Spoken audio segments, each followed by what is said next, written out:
Hello, hello, hello, hello. ပြင်းတယ်ကျမတို့လေ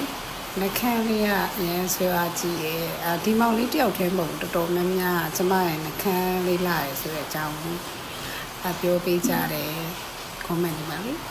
ကျေးဇူးတင်ပါတယ်မင်္ဂလာပါရှင်ဒီဗီဒီယိုလေးကအချစ်ရေးအိမ်အောင်ရေးတာယာပျော်ရွှင်ချမ်းမြေ့ဖို့လိုအပ်မယ်ထင်လို့တင်ဆက်ပေးလိုက်ပါတယ်ရှင်ကျမနဲ့အတူကြည့်ဖို့ဖိတ်ခေါ်ပါတယ်ရှင် Hello, hello, hello, hello. ပြင်းတယ်ကျမတို့လေနှခမ်းလေးကအရင်ဆွဲအားကြည့်တယ်ဒီမောင်လေးတယောက်တည်းမဟုတ်တော်တော်များများကျမရဲ့နှခမ်းလေးလာရယ်ဆိုတဲ့အကြောင်းပြောပေးကြတယ် comment ဒီမှာလေကျေးဇူးတင်ပါတယ်မနေ့တော့အရင်လာတော့မဟုတ်ပါဘူးဒီတိုင်းလေးပါ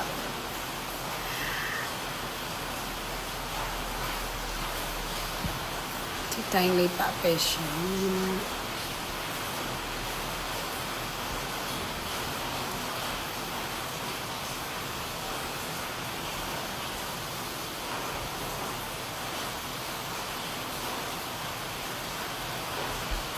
စပင်းလေးကလေ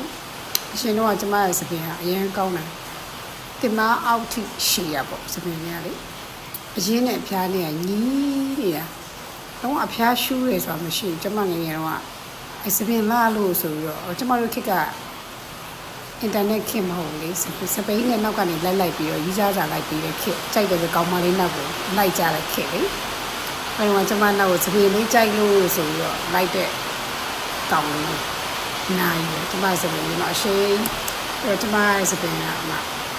ချစ်သွားပပလေးပဲကျန်တော့ဒါတော့မှကျမ treatment တော့လုပ်ရမှာဒီစပင်းကလေ treatment တော့လုပ်ရတော့မယ်ကျဲလာလို့စပင်းချစ်တာအရင်များလာလို့လေပြောမယ်ဆိုရင်ခန္ဓာကိုယ်ကပျက်စီးလာတာပေါ့နော်ပျက်စီးလာတာကျမကချက်မှရင်ကောင်းတယ်စီးပြီးတောက်ရတယ်တော်တော်လေးနေမကောင်းဘူးဖြစ်ခဲ့ပြီးတော့အဲဒီမှာဆေးပြင်းစားတွေတောက်ရတော့ကျမရဲ့စပင်းလေးအဲ့လိုပျက်စီးသွားတာပေါ့နော်ပြီးတော့ကျမကပန်သက်အားနဲ့တော့စပင်းကျွတ်တာပန်သက်ကအမြဲတမ်းအားနဲ့ကျမအမြဲတမ်း pressure မပြေဘူးပြီးပေါင်ကြတဲ့အထက်မှာပါတယ်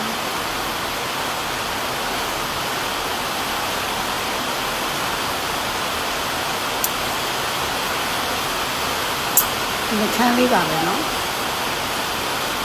နှခမ်းသားတော့မရှိဘူးနှခမ်းသားလေးတော့မရှိဘူးဒါပေမဲ့နှခမ်းလေးနှခမ်းလေးအနီရောင်လေးဆိုးလိုက်ကျမနှခမ်းအရင်ချစ်စရာကောင်းတယ်လို့ပုတ်ပုတ်လေးသိနှခမ်းလေးအနီရောင်လေးလေးဆိုလိုက်ကျမအိုင်လေးကျမကိုကျမလုံးဝ confident so high ကျမကြိုက်တာကျမလုပ်တယ်ကျမကြိုက်တဲ့ဥစ္စာကျမဝင်အိုင်လေးကကျမကဘာပေါ်မှာအလားဆုံးကျမလောက်လာတယ်ဘယ်သူမှမရှိတော့ဘူးဆိုကျမအဲ့လိုခံစားပြီးတော့နေတတ်တဲ့အကျင့်ကျမကျင့်ရတယ်ကျမထင်ရပြောတယ်ထင်ရလုပ်တယ်စိတ်ရှိတိုင်းနေတဲ့အကျင့်ဖြစ်ပါတယ်ဒီဗီဒီယိုလေးကိုကြည့်ပြီးသွားပြီဆိုတော့ကို့အမြင်ကိုခံစားချက်လေးတွေကိုကွန်မန့်မှာရေးခဲ့ပါဦးရှင်နောက်ဗီဒီယိုလေးမှာပြန်ဆောင်ကြပါမယ်ရှင်